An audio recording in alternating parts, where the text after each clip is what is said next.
Your host, Tiffany Bacon. Please make sure you join us each and every week on Sundays at 11 a.m. It's a new venture for us here at Word Radio.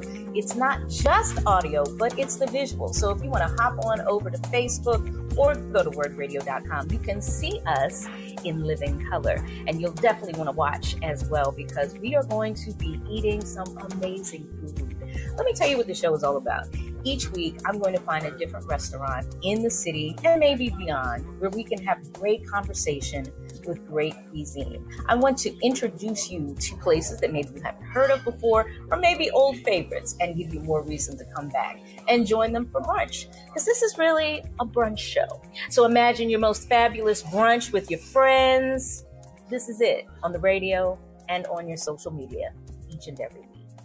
It would not be great for me to start the show without going to some favorites of mine and having some favorites as guests. So a place that I was introduced to a little while ago is where we're going to start today. Nestled in West Philadelphia, this is a restaurant that is great for brunch, great for any other meal that you want to have with friends or by yourself. We are here today at Booker's Restaurant and Bar, 5021 Baltimore Avenue. And joining me, my guests for my first episode of Breaking Bread, we have the owner and operator, inspirational person that she is, Cherie Sythax. Hello, welcome. Hello, welcome to Booker's again. Thank you so much. We're excited to be having this conversation. Absolutely. I'm excited to be here. We're going to be sampling the food as well. So just know it'll be more reason for you to watch and come down and get some food. And of course, joining me, not only is he the host of City Council Live on Thursdays, he's an author and he happens to be the editor of Eater Philly, Ernest Owens.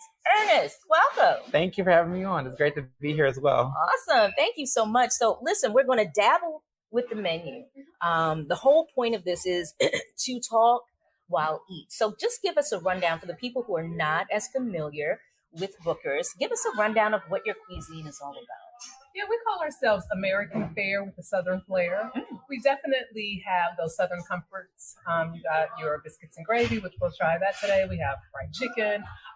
We've got chicken and waffles. And we have some things coming out okra, right now to sample. Yes, things that are okra comes from our Geechee Gullah, South Carolina, area. So, when we think about our cuisine, it's very hard for us to even have food without hearkening back to our enslaved ancestors in the continent of Africa and how we were able to integrate that into American culture. So we think we've got that intersection of American culture, African influence, and then a little bit of a Southern flair.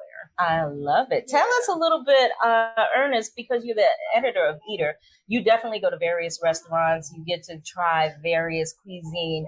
What is your favorite type of cuisine to get down on, especially for brunch? Well, for brunch, I like to keep a little simple. I like, this American flair with Southern flair. I like food that is comfort food for brunch time, especially. Like, I don't really want to take too many risks. I like, fried chicken. I like potatoes. I like, seasoned food, fried food, comfort food, a good mimosa, of course, and just stuff that I'm familiar with already. I sometimes cook at home myself, but when I'm not, I want something that I can't cook at home or something that I could cook, but they're going to take it to the next level. They're going to put that extra touch, the extra seasoning, the extra garnish that I won't even imagine doing at my house. So I typically like really good comfort food when I do brunch. I save all the really extra fancy stuff for dinner. But for brunch, it's just about just laid back and having a good time because honestly, you want familiarity. You don't want any surprises. And you want something as good as this. Let's dig in. So we are here at Booker's. This is Breaking Bread on WURD, Progressive Black Talk Media. We're going to try, I can't do that. So I'm vegan. So I am, honey. It's a new thing for me. So, yes. How long have you been vegan? I've been vegan, thank you so much, since January 22nd. Oh. And it's a brand new situation, but it's been good. But I'm ready to find out about this okra. One thing I absolutely love is okra. I love it fried. I love it however it's prepared, and I'm ready to dig in right now. So one of the things that's really important in this show is to talk about subjects that are super cool, especially for brunch.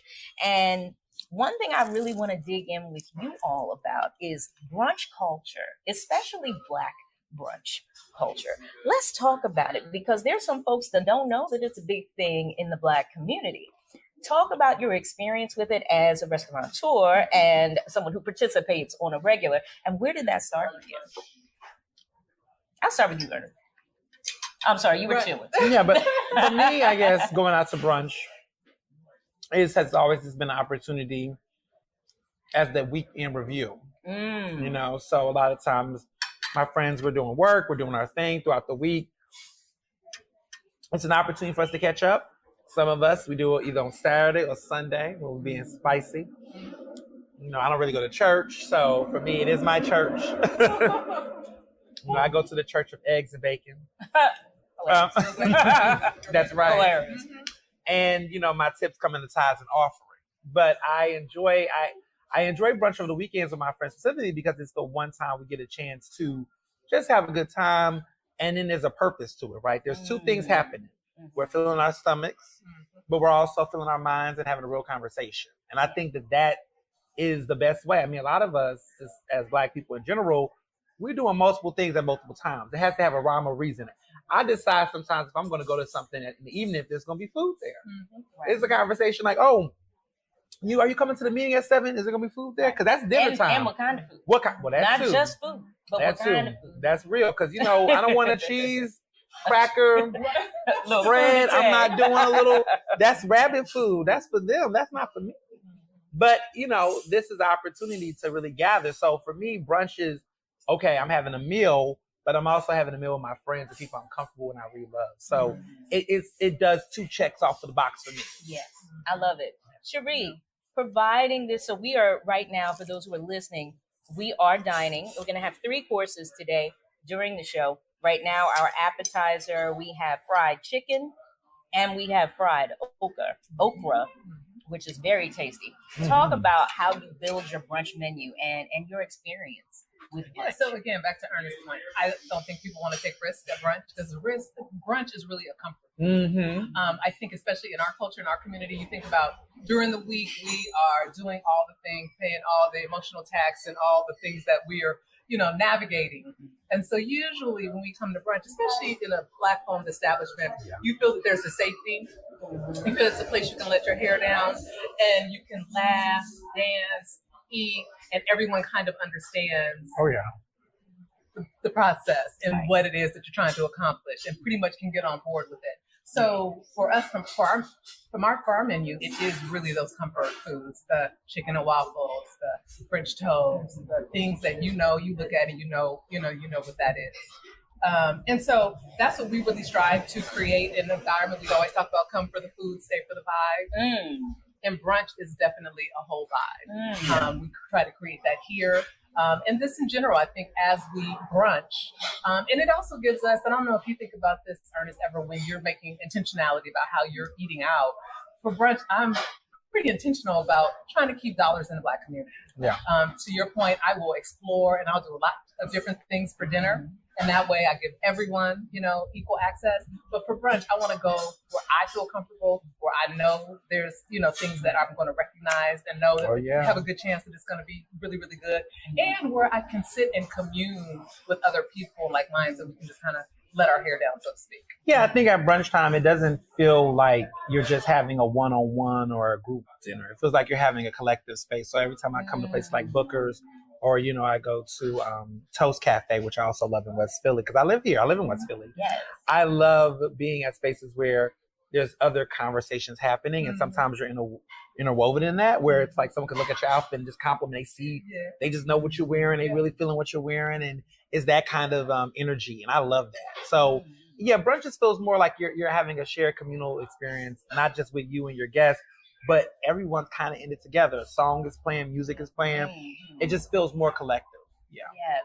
And a lot of the items on brunch are comfort foods. And so to me, it reminds you of being at home or at your grandparents' house, things like that. So there's that comfort, but you didn't have to get up so early to get breakfast. You were able to slide out of bed whenever you wanted to get brunch. Right. And then a lot of people come to brunch after church.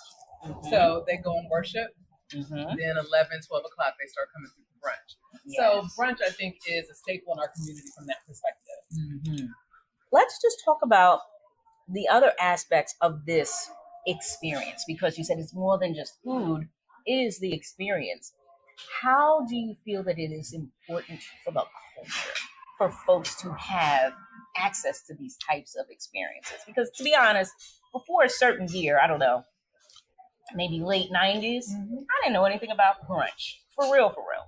I just didn't. I didn't hear my parents talking about it. I didn't hear other friends talking about it. It wasn't until maybe like post college I started getting information, or folks start talking about going to brunch. And I'm not sure where that part of the culture really like picked up for us, especially Black folks. Or I just was out of the loop because I was in college, because that happens. You're kind of isolated. But how do you feel that it is important for us to have these communal experiences, especially with sharing?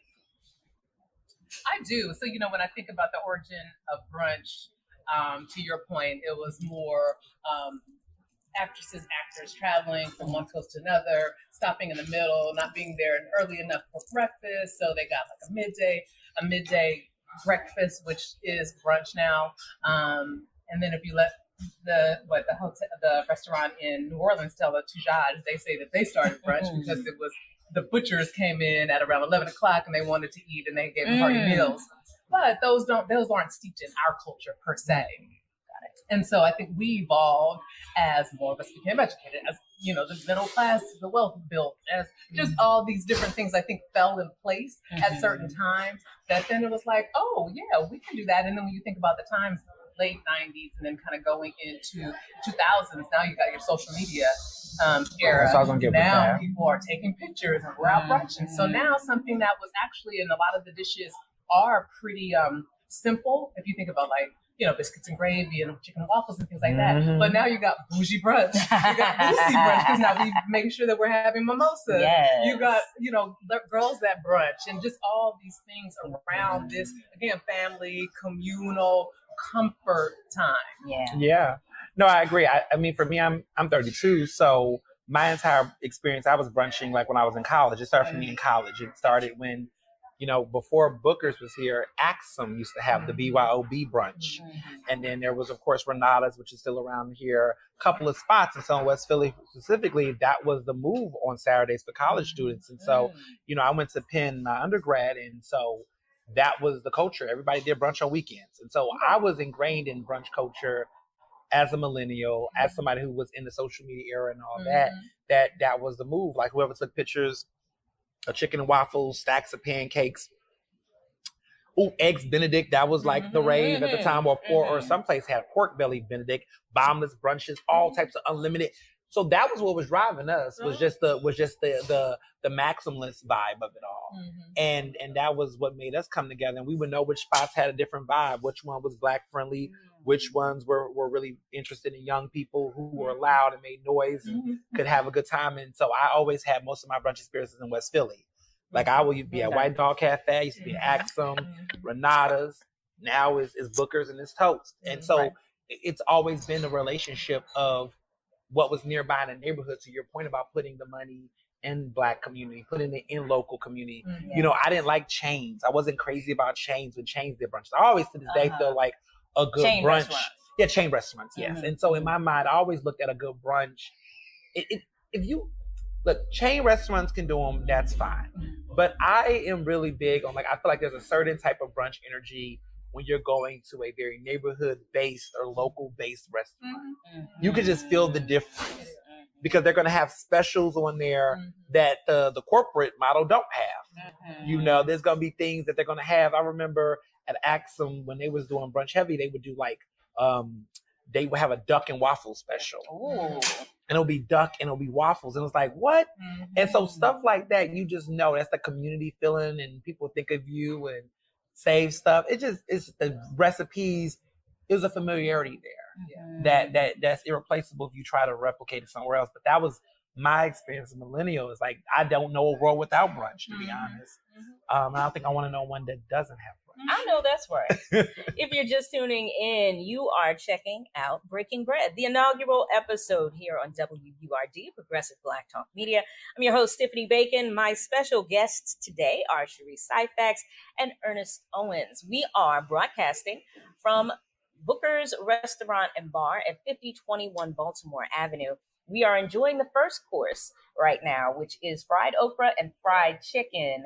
Nice way to get started off our brunch today. Yes. I'm digging this, all of that. We've not had a beverage yet, so if we want to slide the beverages down, if you don't mind, Cherie, passing the beverages down. So the thing about this that's like super great, and you mentioned before, Cherie, that folks will come to brunch after church. Let's talk about the specifics of Black brunch culture, how it differs from other brunch cultures, and how do we celebrate it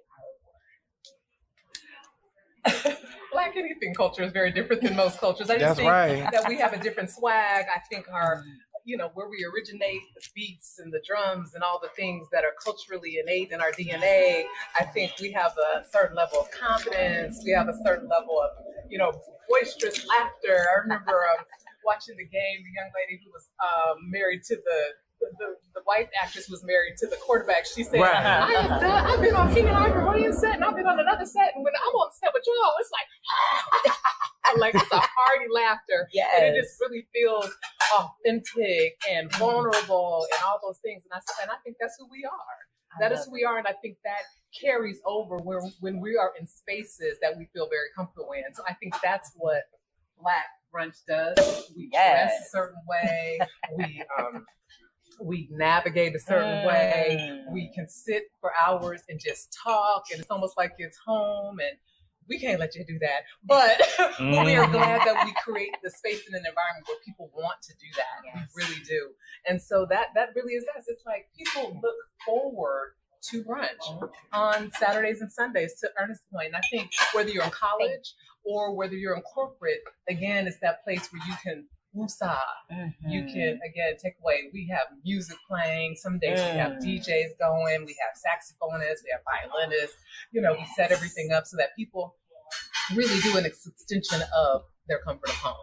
I love it. Yeah. Your thoughts. Thank you for that, Cherie. Your thoughts. I was just talking about it. I heard. I see. A pro. And we have Moet. Oh, yes, Moet. I love Moet. That's what I was saying. Cheers to that. I just need a little drop. I don't need too much. I love it. If somebody could slide me a little bit of orange juice, that would be amazing. Yeah, she's keeping it vegan and dry. Keeping it vegan and dry. Thank you so much.